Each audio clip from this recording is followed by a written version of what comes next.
G'day Legends, Blake here with another video, and whilst I absolutely love keeping aquariums and I don't see myself ever stopping, there are times where the hobby does kind of get you down, and while I'm going to keep it as upbeat as I possibly can today, I got thinking this morning about my top 10 least favorite things about fish keeping. So I thought it might be a handy one if you're thinking of setting up a fish room of your own, getting an extra tank, or even just setting up your first tank. So let's get into it.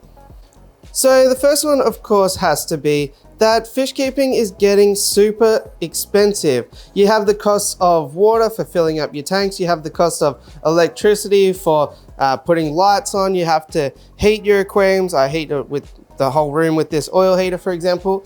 So it's getting expensive and it's not going down anytime soon. With that as well, we're in a bit of a cost of living crisis at the moment in this post-COVID sort of world. So for many people, you know, it's pretty unaffordable to keep aquariums in this level that I am, and that's not really too different for me either. And this hobby in particular is not like others in that if you are studying martial arts, you can just pause those lessons and get yourself back on your feet. But with aquariums, you have to say goodbye to your beloved pets, and you'll never ever get those exact ones back. So it can be very, very hard to close down aquariums if you have them set up already. So whilst you can do things like lower the amount of time that you have your lights on, or maybe do less water changes, for the most part the costs incurred with keeping fish are fixed and you can't do much about them. The second thing I was thinking is that fish keeping is a completionist nightmare. If you're the type of person that picks up a video game and completes it before you get started on the next one, then this hobby isn't the one for you. You'll never ever be able to live long enough to keep every single species of fish to the level where you're an expert at that. And in fact, even if you just keep to a certain niche like African cichlids, catfish, cyprinids, tetras, whatever it is, all the time there are new species being discovered, and you just will never ever tick off every single box on the list. With that even being said, being an expert in fish keeping, I don't believe is necessarily really even a thing. No matter how good you think you are at a certain area of the hobby, you'll get into contact with some super duper fish nerd who will ask you like, have you ever had experience with XYZ? Have you ever bred XYZ? And there's no point bluffing. There will come a time where you will just simply have not even heard of that species before. Even at this point, having as many aquariums as I do and having kept fish for as long as I have, you know, I've kept and bred probably hundreds, if not thousands of species at this point in time, and I'm really only just scratching the surface. However, I do also think that that's a really cool thing about the hobby, and it's part of the reason why I love it. Another point of frustration is that you're absolutely never done with the work. There'll always be duckweed that needs to be scooped. There'll always be a sponge filter that needs to be squeezed out, always be water changes that could be done, always be trimming that could be done, and there'll always be that little bit of extra work that you'll think that you need to do for that breeding project. If you're the type of person that only has an hour per week for the homework of a hobby, then this one isn't the one for you. Now, if you've ever tried to keep fish tanks in an apartment, you'll know just how much space aquariums can take up. Of course, I've filled my entire garage here with fish tanks, which means that our cars are constantly parked outside. I don't have any ability to set this area up as, you know, an extra living room, an area that I can just sort of hang out and watch sports. Maybe I could put some gym equipment in the corner, or even, you know, I do have an area sectioned off for my 3D printers, but sometimes that even thinks that it's getting in the way of my hobby. As well as that, I'm sure that my partner and in future my kids would love to store things in our garage, but unfortunately this hobby is getting first preference at this point in time. Aquariums aren't the sort of thing that you can just pack away into a cupboard like a guitar or other instrument. Aquariums you can incorporate into your decor like your living room, but for me who has young kids, that's not really something that I think is a great idea, because I've ended up in the past with things like, you know, toy cars and other things inside the aquarium, or scratches on the glass, or even an errant piece of Lego or something might come and crack the glass. The next one isn't such an issue for me now, but it definitely was when I kept aquariums indoors. And that is that every aquarium basically is a ticking time bomb, especially glass aquariums. because as we know, silicone has a lifespan. Whether that is 8 years, 11 years, 12 years, who knows?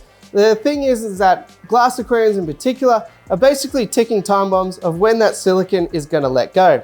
And even though in my time I've probably had hundreds of aquariums pass through my hands, and I've only ever had 3 or 4 leak on me, when those things do happen, it can absolutely shatter you and your love for the hobby. It wasn't too long ago that I came in and my 4x3x2 aquarium holding over 700 liters was leaking all over my shed. And luckily I have everything up off the floor, but there's nothing like coming into a room with wet socks and checking on your fish to make sure that they're okay, finding a secondary home for them in 5 seconds flat so that you can quickly move them and address the issue at hand. It can become a huge task and it always comes at the last minute, the time that you're the most busy or you have the most going on. So those sorts of issues can really get you down, especially if you know that that's only one bomb that's gone off and you have 50 plus others around the room. Another one is that keeping a fish room is basically signing up for never being able to fully relax on holidays ever again. Now I have cameras in my fish room and I don't know the last time I spent a holiday without checking those at night, making sure that nothing's going on, spending the day walking around just wondering how my fish are doing, if anything's gone wrong, and if they're going to be okay without being fed for that period of time. Now I don't know too many people who have a hobby of cycling, for example, that worry if their bike's going to be okay while they're on holidays. In fact, most people might even be able to take that hobby with them, which will be fantastic, but I don't see that happening anytime soon. Now, of course, this might just be my personality type, that I'm overly anxious about these kind of things, but I'm the kind of person that likes to fix things myself, and I'd hate to be away on holidays trying to talk through a family member on how to make sure that my fish are okay in case of that emergency. Another big downside to this hobby, I think, is I'm incredibly envious of people who, for example, play cricket or football on the weekend and are able to share in their hobby with others. For us, we're mainly an introverted type of people, and people generally don't even know I keep fish tanks unless they watch the channel or they've been invited to my house. In which case I usually open the garage door and they're blown away that there's kind of a hidden secret in here. Now even I'm an outlier in this, in that I share my hobby with all of you people out there, but I'd still love to be able to interact more with other people's fish rooms and invite them into my own fish room without it being a security risk or without projecting my fish geekiness onto every single person I cross in the supermarket, hoping that they share the same passion. If you're in America, I'm really jealous of your fish club scene, and that's definitely a great outlet that you can do that. But here in Australia, we are restricted by a distance from each other, and we don't really have the same culture towards those sorts of things. For example, the nearest club to me, and there's 2 clubs within sort of a 2-hour drive, but they meet on a Friday night, so it's not exactly something that I can easily uproot myself and go and attend. That probably is a good segue into the next thing I was thinking about, which is that when you do put yourself out there and you do share your hobby online, there's so many fish elitists out there that are ready to bring you down. Whilst for the majority, people are really, really good and supportive, especially with helping new people into the hobby, there's definitely those out there that will criticize your fish, criticize your setups, tell you that you're doing everything wrong, and try and stomp out the flame that is starting to burn for a love of a great hobby. Me personally, so long as you're enjoying your hobby and the animals are safe and healthy, I absolutely don't mind if you're keeping guppies on rainbow gravel or stingrays in a biotope aquarium.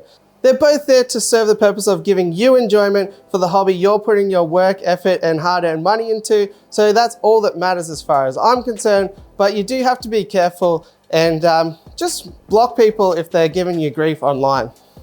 Now, me and my hobby, I try to breed my fish because personally, that's what I get the most reward out of. However, this hobby is different from others in that time put in doesn't always equate to results coming out. For example, if you're into the piano or maybe gaming, you can spend hours working on a song or a level, and most likely you'll eventually crack the code and master that particular thing. However, there's people out there that have spent their entire lives trying to focus on a particular species, and never ever ever been able to breed them. Now, there's no guarantees if your area, your water, your conditions will ever be able to make species breed, but to me as well, that's part of the art of it and part of the mystery of fish keeping that gives a lot of reward as well. This hobby is different in that there's no rule book, there's no set of guidelines to follow, there's no exact formula that will work for you. People have different temperatures, different climates, different barometric pressures, all sorts of different things that are going to impact the results that you get. So there's no use even copying somebody's exact formula on the other side of the globe because, again, there's no guarantee that that will work for you. However, with that in mind, it is quite fun forging your own way through and finding your own path. And if you're a person who usually puts cheats on in games and can't resist Googling how to finish a particular puzzle or crack a certain code, then the fact that there is no written rulebook might actually be a plus. So there you go, guys. Those are my thoughts on setting up a fish room or diving headfirst into the hobby and what you might be in for. Now, with all of that said, this hobby is absolutely fantastic, and I am a firm believer that nothing easy is really worth doing. If you do go ahead and set up a fish room or put yourself out there, find some fishy friends to share it with, if you do take on some challenging breeding projects or equip yourselves with backup plans in case things do go wrong, well, you'll find yourself an awesome hobby that is basically unmatched in my belief, one that can continually surprise you and when it works, just make you absolutely overjoyed. So while there can be drawbacks like most hobbies, I think it's definitely one worth diving into. It's really cool to be able to harness nature within the palm of our hands and take a piece of an ecosystem and bring it into our home and into our lives. If you like the video, it always helps me out to smash like, hit subscribe and all that fun stuff. And I'll catch you on the next one. Thanks for watching.